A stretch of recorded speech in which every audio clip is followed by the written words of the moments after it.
ब्रह्मरूपमादिमध्यशेष सर्वभासकम् भावषट्कहीनरूप नित्यसत्यमद्वयम् वाङ्मनोति गोचरं च नेति नेति भावितम् तं नमामि देवदेव रामकृष्णमीश्वरम्. Namaste to all of the participants of this satsang.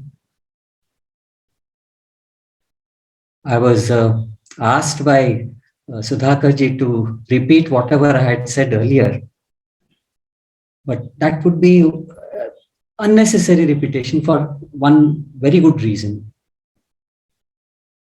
You see, the difference between the scientific treatises and literature, language, any language literature is, they don't repeat because you're not expected to repeat. Whereas scriptural texts, especially our scriptural texts,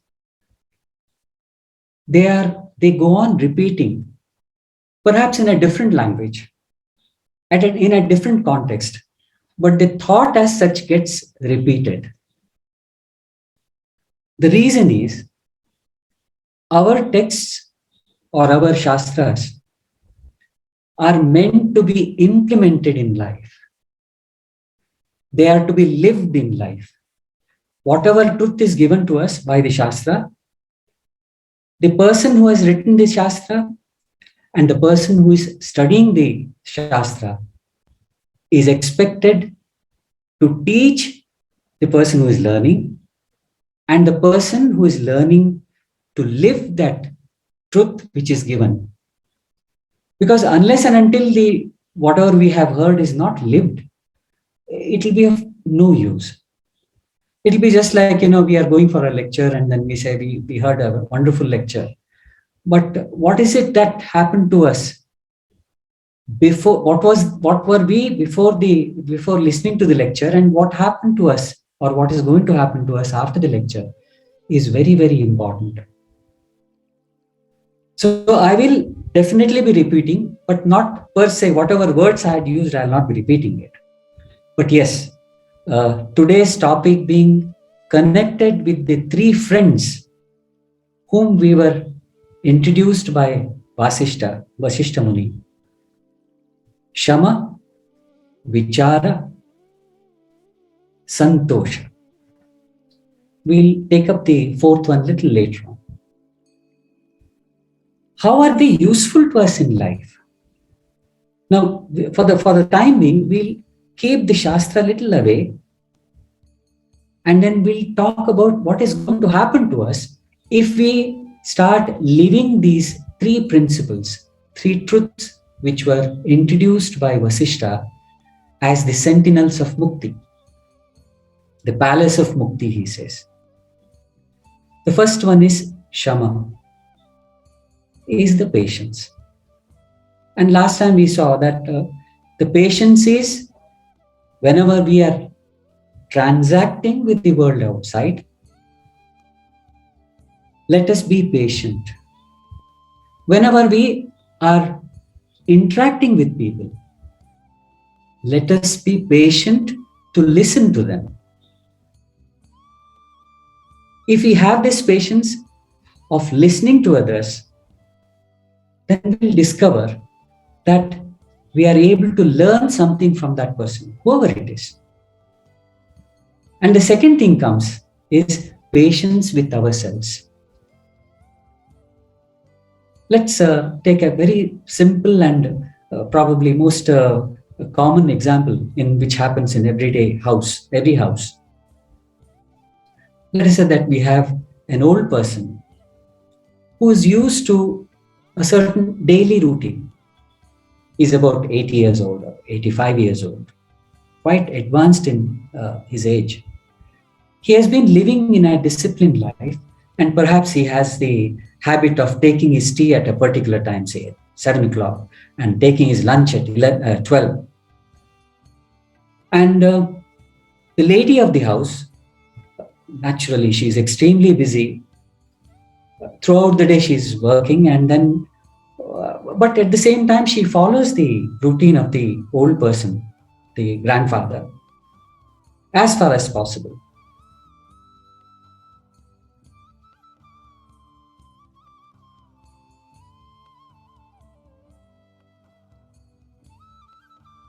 Other things. So when she returns, it's about 11:30. But used to this 12 o'clock routine schedule that the old man is, he waits for 15 minutes. He waits for 15, 20 minutes, 30 minutes. And at 12:30, he slowly approaches the kitchen and asks the lady, "Is the lunch ready?" Probably the lady, as such, she was very busy cooking, and at the same time, there was some problem in the school. She's disturbed, and then she immediately blurts out, "What do you think? I'm only there to serve you people? And what happens if you have a one day a late lunch? What happens to you?" She shouts back. The old person, he slowly retreats and sits quietly. This is a transaction. What happened? The lady, the man, old person as such, he had only asked, "Is it ready?" He just wanted to know the fact, is it ready? She could have answered in a different manner, but she reacted. This is what is known as reaction. She reacted, and whenever we react, there are three things there. First is there is irritation. Second thing is there may be a little anger, annoyance and anger. And then third is outburst. But suppose she had Shama, she would have listened to the old person.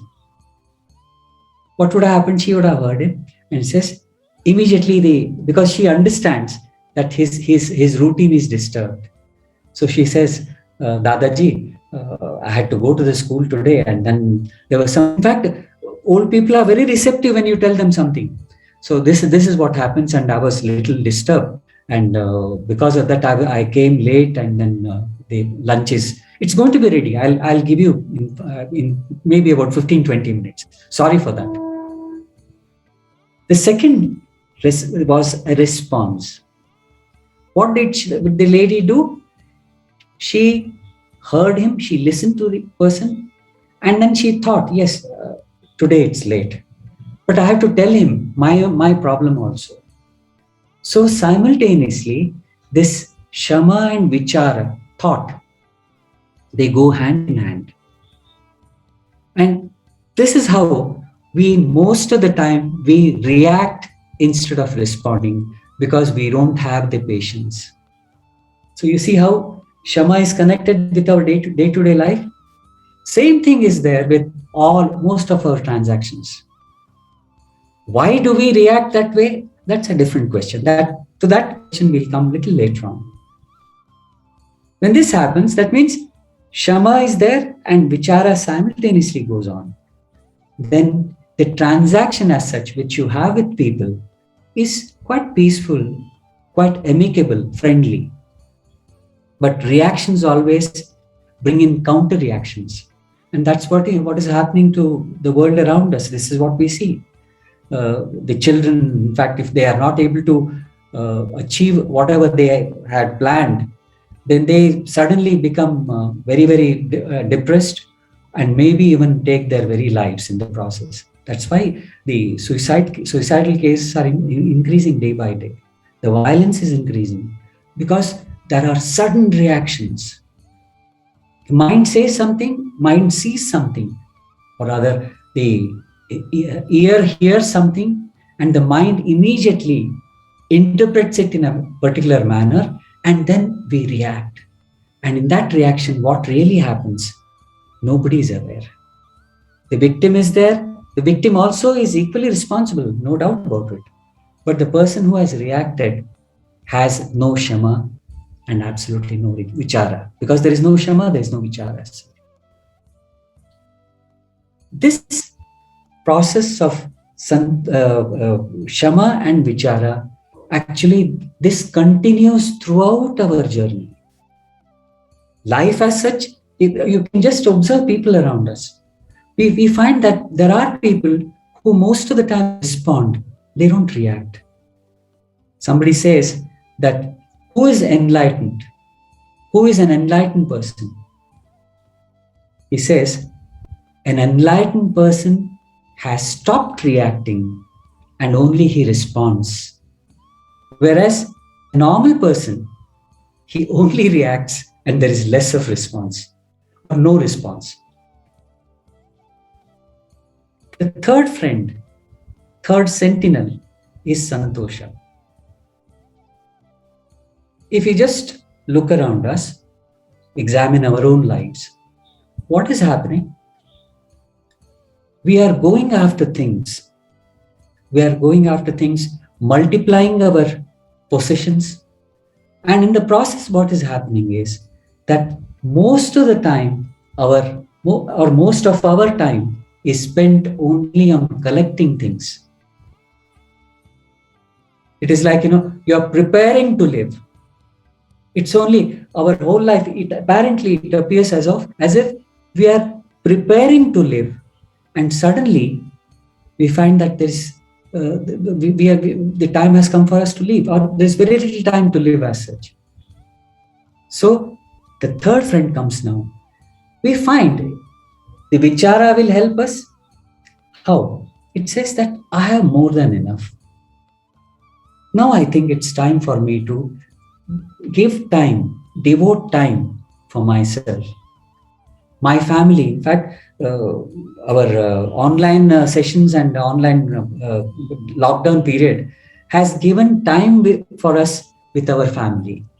We are able to live amicably in the family as such. No doubt, the lady of the house has to work very hard to please to entertain the husband and children, because there is repeated request for food and drinks. But yes, we are able to spend time with ourselves and our family. Similarly, it is also very much necessary. If somebody asks me, I say it's mandatory to devote time for ourselves. Some time, like last time we saw that we have to let's give some time for ourselves, to befriend ourselves. And Santosha is the one which helps us to become our own friends. And naturally, as a consequence, we'll be friends to others outside world. Now, one question comes up. What is that question? Most of the time, or all the time, even the experienced sadhakas as such, there's one conviction which is very difficult to erase from our mind and intellect. What is that? Whatever happiness and misery, happiness as well as misery, outside world is responsible. The happiness as well as misery is given to me by the external world through the contact of senses. And this is the reason why we go on collecting and gathering things. That conviction is very, very, very important, very stubborn. And this is how we go on gathering things, and then we spend most of our time in this. So, Santosha helps us to think about our own life. This dependence on the external things, dependence on external things for our own happiness, is narrated by Yoga Shastras and the Vedanta Shastras as the likes and the dislikes. In the Sanskrit jargon, it is called as Raga and Dvesha. We try to seek what gives us happiness, Sukhanushayi Raga, it is said. That which follows happiness is Raga. Dukkhanushayi Dvesha, aversion. We want to possess the thing which gives us happiness, and we want to avoid that brings in unhappiness. This, the dual part of Raga and Dvesha, the likes and dislikes, plays a very, very important role, if I may say so, a dominant role in all our behavior. Again, why is that? The conviction. The conviction that whatever is happening, it's because of external world.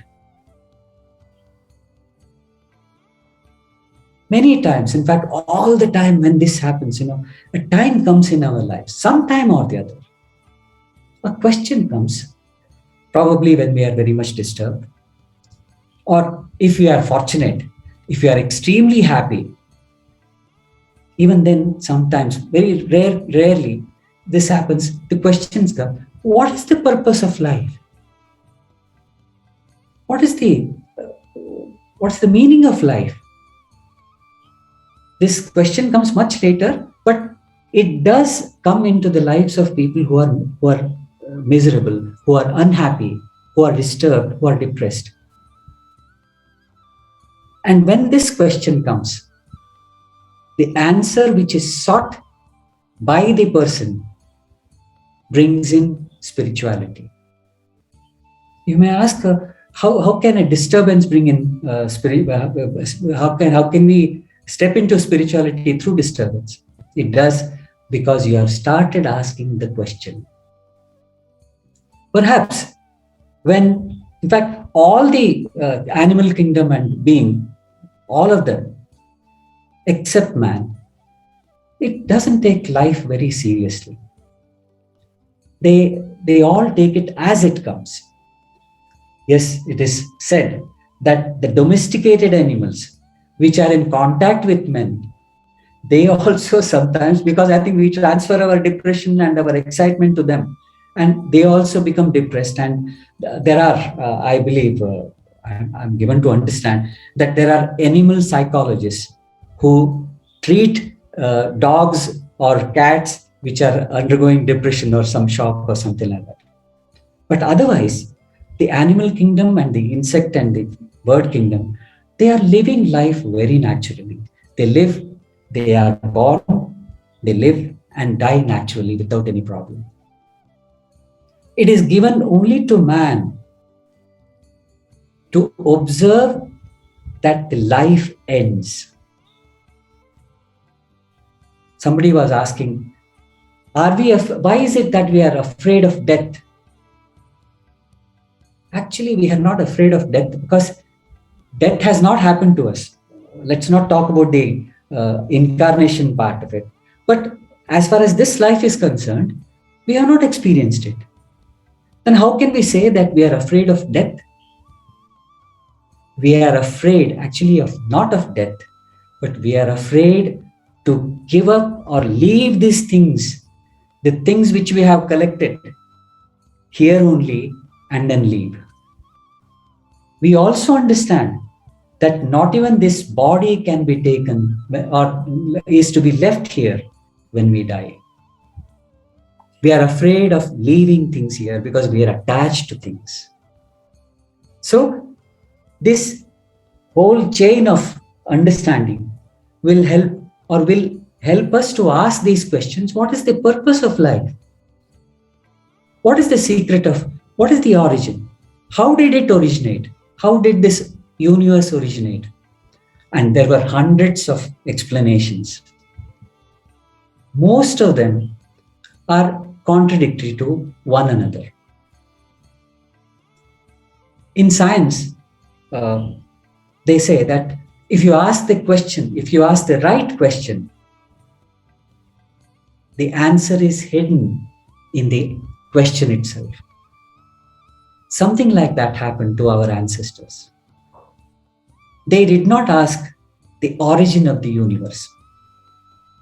Instead, they asked one very wonderful question, very deep question. It appears very simple, but it's extremely deep, like the discovery of wheel or the fire, as far as our inner growth is concerned.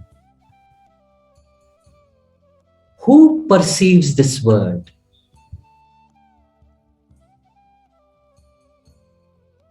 Naturally, the answer is I. This I is behind all perception, all action. I see, I hear, I listen. I think, I react, all those reactions. And that I is there, very much there in all our actions. So they asked this fundamental question: what is the origin of I? What is this I? And when we have come to this, that means our journey stops going outside. That is, the journey of going outside stops, and the journey within begins. That's where we enter the field of spirituality, while starting to look within. All the yogic practices, the bhakti, the jnana, whatever yoga practices we have, they have only one fundamental aim, that is to help us to look within, to help us to understand what I am. The perception is there only for this I. And they came to a conclusion, a very logical conclusion, that the whole universe as such exists for me. That's to be put in the parenthesis, brackets. For me, the universe exists only when I perceive it. So the outside has become less important than the inside. Kaschid dhiraha pratyagatmanamakshat avritta chakshuhu amrutatvam. A certain dhira, a certain highly patient person, he turned his vision inward, and then he achieved. What was his aim? He wanted to know himself, pratyagatman, inside the I. Let's put it very simply. Let's not talk about Atman and things like that. Let's be very, what is this I? And when this happened, the spirituality started. The revolution started. Fundamental aim of all this, in fact, what is it that we are doing at the moment? We are trying to walk this path of spirituality. We are trying to understand for turning our vision inwards. Now, immediately, a doubt may come into our mind as to how can we look within. By the word avritta chakshu, looking within, it does not mean turning the eyes inward. It means, as far as possible, trying to decrease our transactions outside. Decrease the outside transactions as far as possible, so that my interactions with the external world become less, and if possible, stop, so that I can understand myself. Let's take the example of asanas, which most of us are practicing, as Sudhakarji was telling me. The yogasanas. What is it that we are learning? We are learning to concentrate on that part of the body which is being stretched. We are learning to observe the breath. And for observing the breath, you don't require to open your eyes. For observing yourself, it's immediate. You don't require spectacles for that. It's obvious. But that obviousness has been lost by many of us, most of us, because our transactions, and through the transactions, our indulgence, that is through body and senses, and involvement through mind, that is through aversion and attraction. Raga and Dvesha, Dvesha and Raga. What is happening? We are tied as though to the world outside, and we are unable to see what is inside. There was one Sufi saint, one lady saint, who was a master herself. Her name was Rabaya. Rabaya was an old lady, very, very, very old lady. And she used to sit inside her hut most of the time. It is said that she had a guest, one more seeker. He was not an enlightened master as yet. His name was Hassan. Hassan visited us. And like all mothers are, she was very happy. She entertained him with whatever she had, food, water. And then she offered the bed of grass so that he could sleep. Early morning, Hassan got up and he saw the old lady sitting very quietly with a beautiful smile on her face. He thought probably she's praying.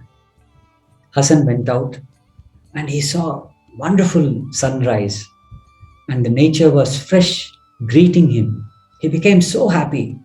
And what happens when we are happy? We want to share it with others. So he called, Rabaya, come outside. Look at the world around. It's so beautiful. It's so inviting. Come and enjoy the world outside. Rabaya, it seems, she answered, Hassan, come inside. The world outside is nothing when compared to the world inside. What a beautiful story. This is what spirituality is telling us. Look within. But at the same time, I don't want you to leave everything and then start looking within. It requires preparation, and that's what we are doing. Shama, Vichara, Santosha. These are the preparations. I told you, they are our companions throughout till we enter and then get established in the palace of Mukti. They'll come throughout with us. And if these three things are understood by all of us, initially, let's understand intellectually and let us enter into it. Let's practice by observing ourselves, by observing the world as we saw. We'll be able to learn a lot of things. And through this learning, we'll be able to look within, which will bring us joy. Many of the people say that we don't have time. We are busy all the time. And they say that they give an excuse. I call it as an excuse because we do have time, but we don't have time for ourselves. We have time for chatting, mobile chatting, emails. We have time for watching movies. But apparently, this time is not for us. It's not our fault. Let's be patient with ourselves. It's because of a long, age-old, eon-old, that is for thousands of years and probably thousands of births, we have been living in this way. This is the particular way in which we are living because all the time our attention is outside. So this attention to be turned inward, it requires effort.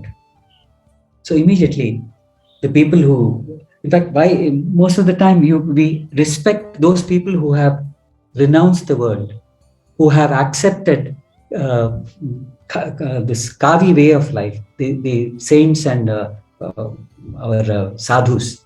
We respect them because somewhere we are aware that this is a very difficult situation. But this difficult situation is not for the sadhu. The difficult situation is for me because a lot of investment is required. I ask you only one question, a very logical question, where we can all answer that. Do you think making money is easy? I mean, just look outside. It's very, very difficult. So much of effort. And these days, people are losing jobs like anything. Somebody comes for a vacation from UK or US, and whenever he tries to go back, that job is lost. People have come back from outside countries, and people have lost during this 1.5 years of this COVID. Many people have. So the question is, even to earn money, even to earn for our survival, it's very, very difficult. The effort is so much. Somebody says, no action means no food. No food means no life. Action is very, very important. So, action for things outside, they require a lot of effort. Similarly, we feel because we are not used to the things within, we feel that the effort inside is much higher because you have to leave things. We had one student long time back, one Sanjay Kotial by name, he is from Badrinath. He asked me one question. He says, ध्यान से क्या फायदा है?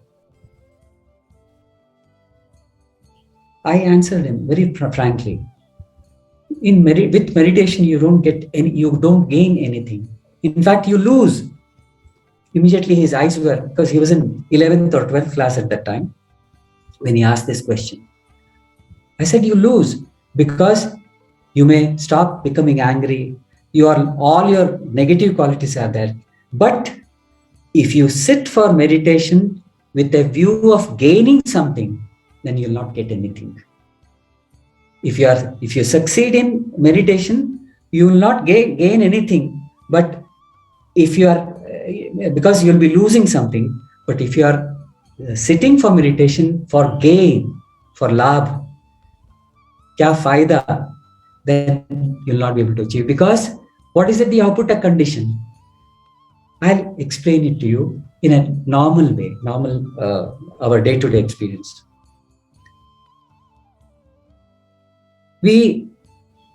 I'll ask you now, I'll ask you to do something. I'll give you an exercise.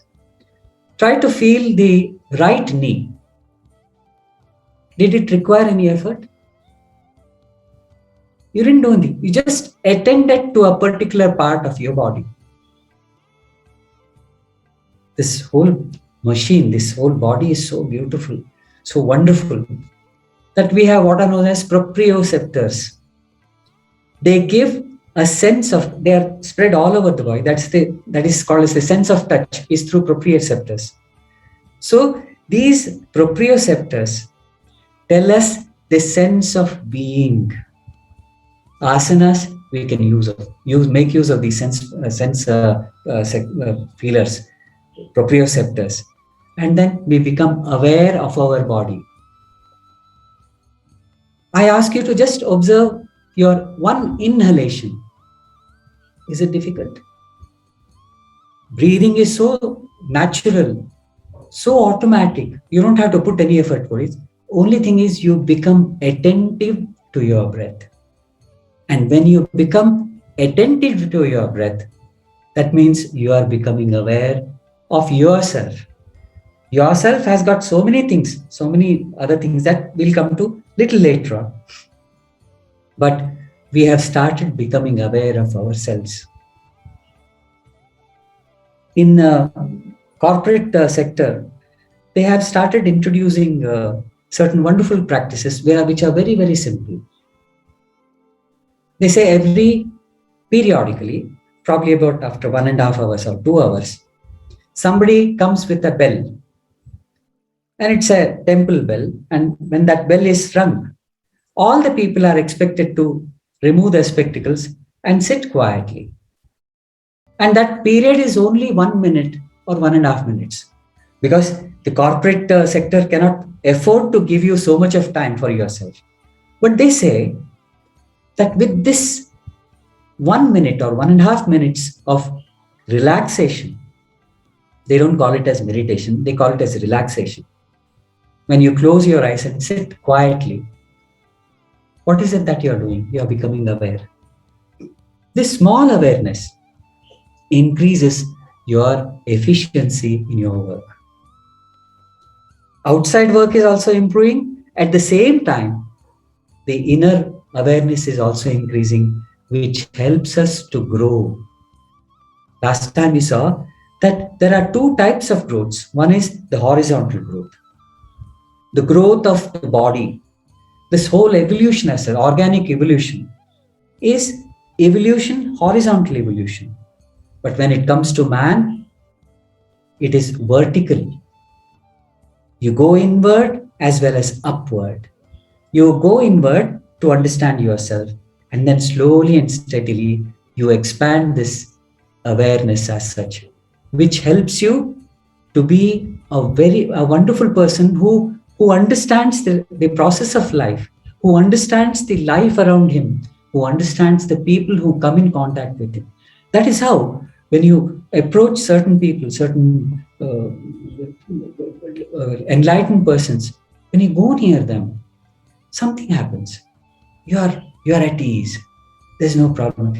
Whenever you, I do not know how many of you have gone there.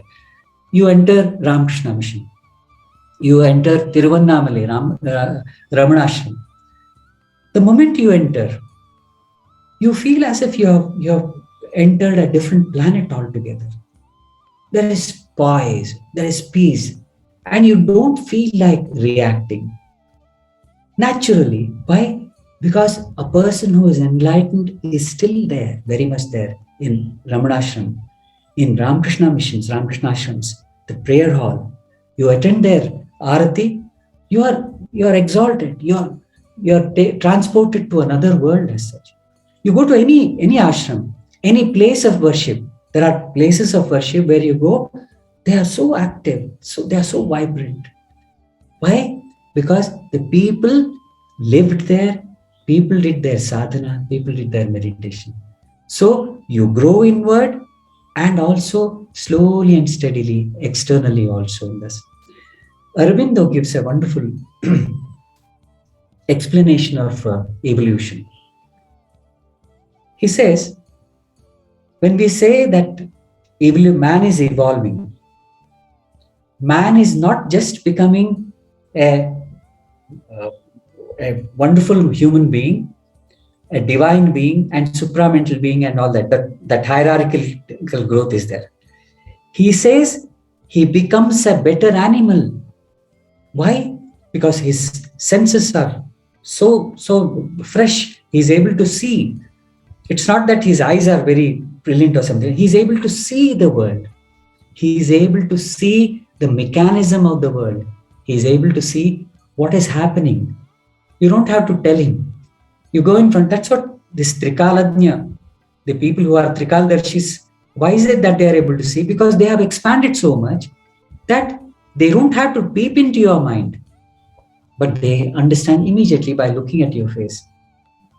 Many of the people who approached Raman Maharshi or Sri Ramakrishna, whatever they had in mind, Ramakrishna or Raman Maharshi, they didn't give this, they didn't have to ask them. They just gave out the solutions to them. And they says, it's wonderful. I didn't tell him anything about my problem, but well, he taught us, he told us what to do in his own words. Why? Because we are going to be better human beings. Unless and until we become better human beings, we cannot enter the world of divinity and spirituality and all that. So these three things, let us become more and more intimate with these three friends of Shama, Vichara, and Santosha. Vishwamitra tells Vasishtha tells a wonderful story in the beginning of this whole treatise as such. He says, there was one person known as Akashaja, that is born of Akasha. He doesn't describe much about it. It's not a very big story as such. But it's called as Akhyana. It's a story, nevertheless. He says he had transcended death. But he was born of Akasha. Now, this is a paradox which Vasishta says. To understand that, that means he was in an expanded state of awareness, which helped him to understand the whole world, but he had stopped reacting totally. And that's why he had transcended death. Now, this is the story.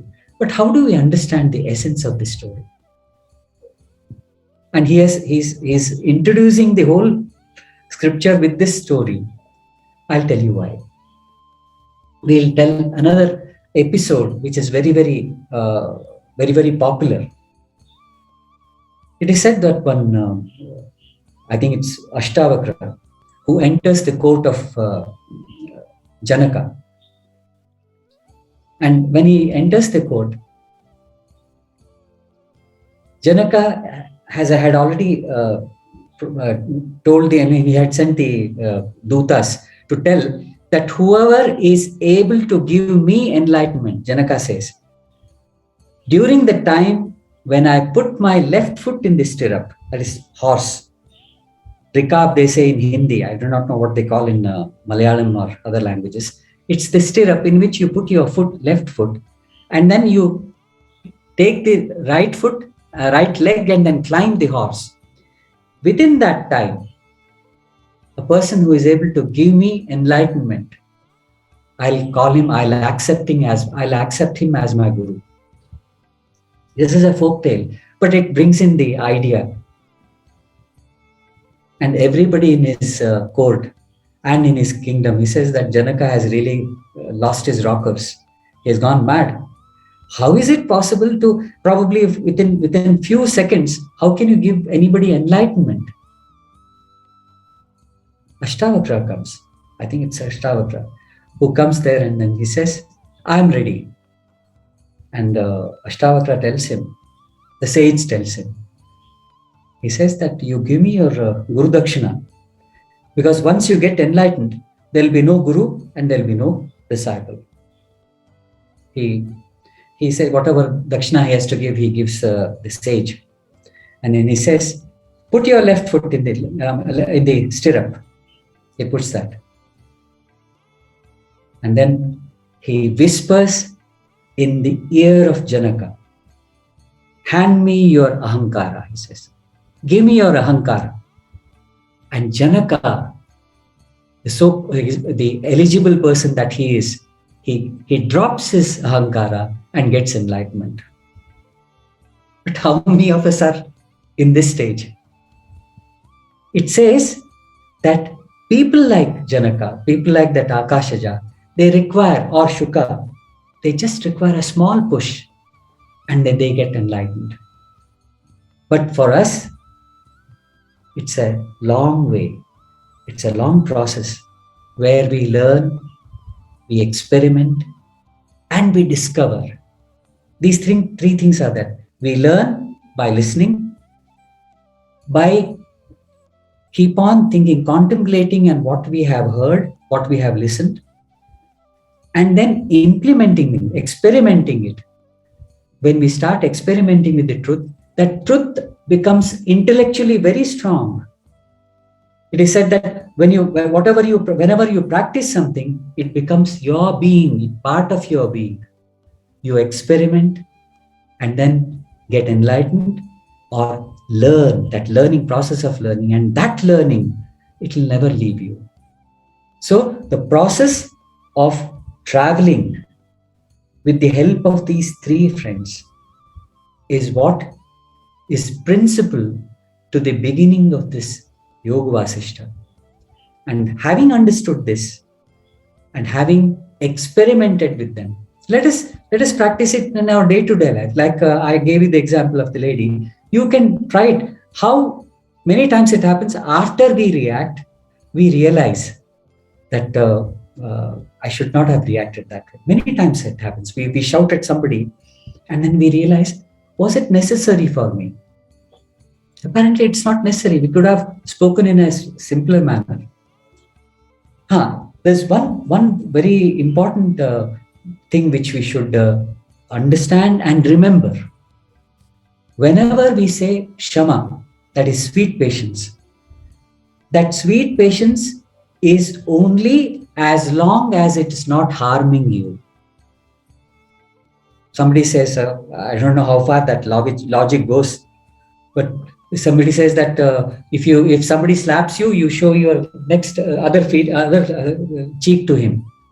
How far that is practical, I do not know, but I personally feel it's not necessary.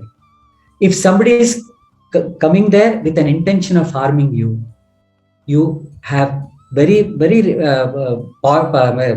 a very peaceful manner, amicable manner, you tell him, look, this is where your independence or freedom stops, because my freedom begins there. It is said that one child was taking a stone. We used to play during our childhood. We used to tie a thread to the stone, and then we'll go on doing it, so that we are able to hear the sound of that, and also we see the circle only. So see, that child was doing that, but that the rope was quite long, that thread was quite long, and somebody was passing through, and he was coming in way. Immediately, that person who was coming, he shouted at him, "What is it that you are doing?" Immediately, the child looked, and then he saw a person with a lot of mustaches, and he said that he kept that thing aside. So, as if somebody is coming you with harm, it's not necessary. In fact, you have to tell. If you do not protest, he'll go on harming others. So it's always right to protest when somebody is doing you any harm. Otherwise, you should be born like Nyandev and his siblings. They tolerated the pressure of society to this extent that they became gods in the process. But we are not going to become gods immediately. So let us be human first.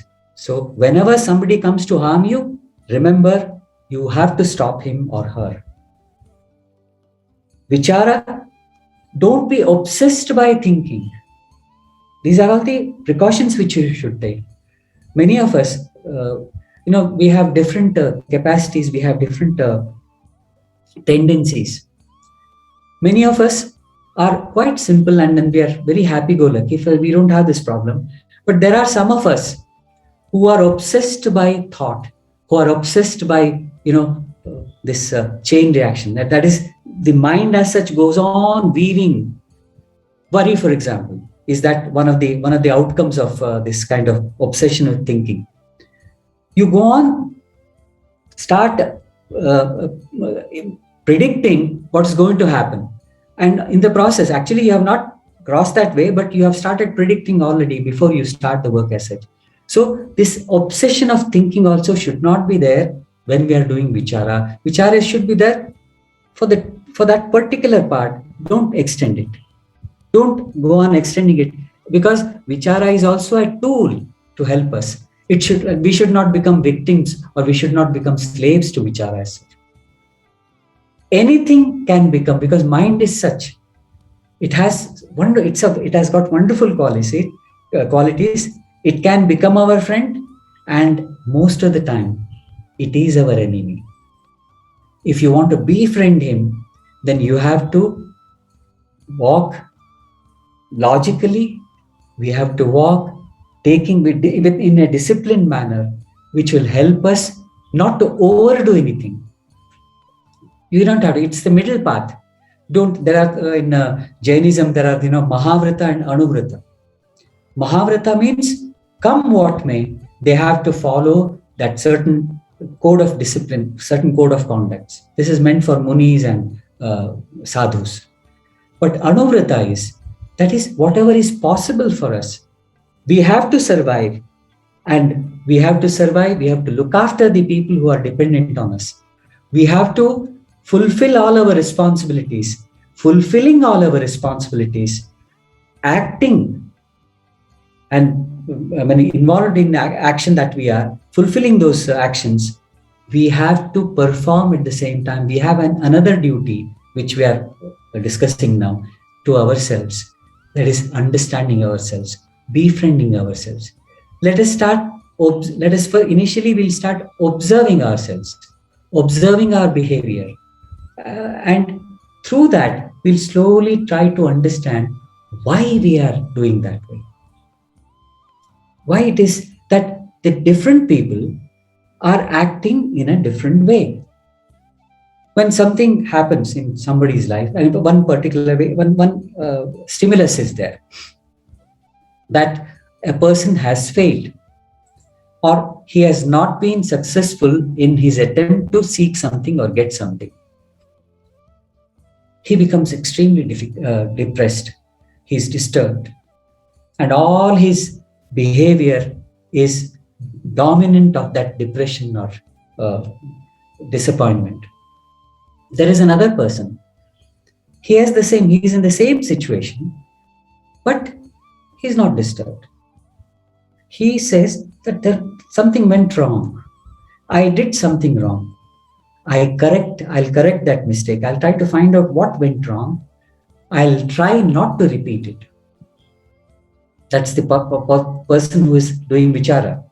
The third person is one who is happy.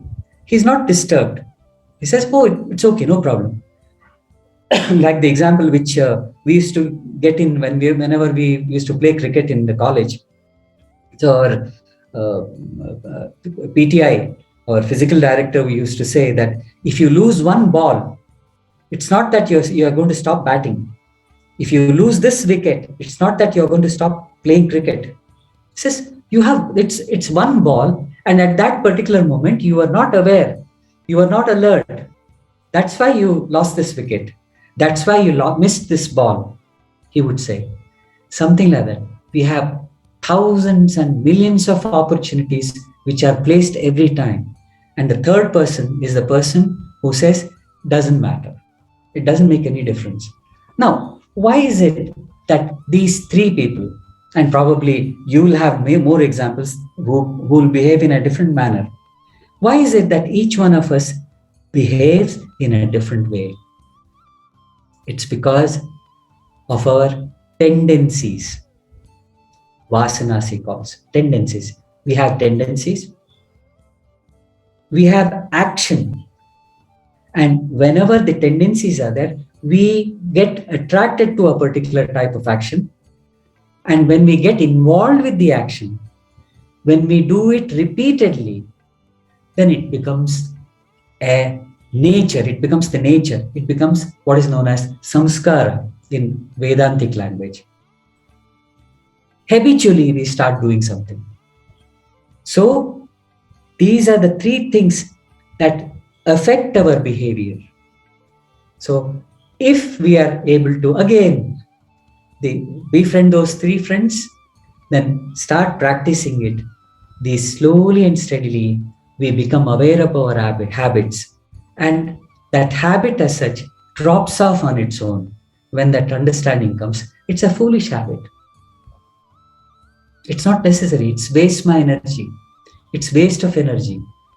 Srimati Indira Gandhi, it was during, I think it was way back in 84, 85, 82, 83, 82, during that non-aligned summit, it happened. And Indira Gandhi was hosting the thing. India was hosting. During the press conference, she was asked, what is your opinion about anger? Somebody asked. Apparently it was a mischievous question, but she turned it so beautifully. She said that it's waste of energy. Anger is a waste of energy.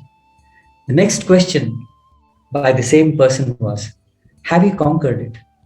She said, not yet. I'm in the process. I mean, she was so frank. So, waste of energy. Whenever we get habituated to a particular thing and we go on repeating it, knowing fully well that it's a useless activity, then it's waste of energy. And what is it that we come into this world with what? We have time, which is limited, and we have energy, which also is limited. And when the time comes, we have to drop these things. And when our energy is consumed totally, we have to leave this world. So let's become aware of these three things and try to understand ourselves. And perhaps, even if you do not listen to the coming lectures, it doesn't matter. If you have heard this and understood what we are trying to discuss here, I think we have, and I'll consider myself twice blessed, because I think I've been able to convey something. And if I'm not, then probably I'll again, maybe I'll rethink. And I had that much to share with you. Thank you so much. Namaste. Thank you. Namaste. Thank you, Raghuji.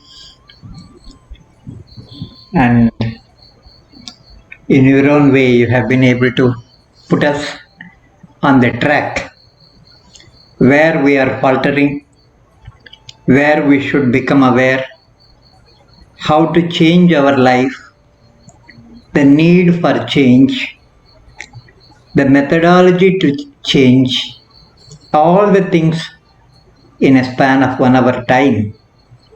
And I know it is a sort of homework. Every day we face a lot of situations where we react, or rather we are unconsciously we start reacting it.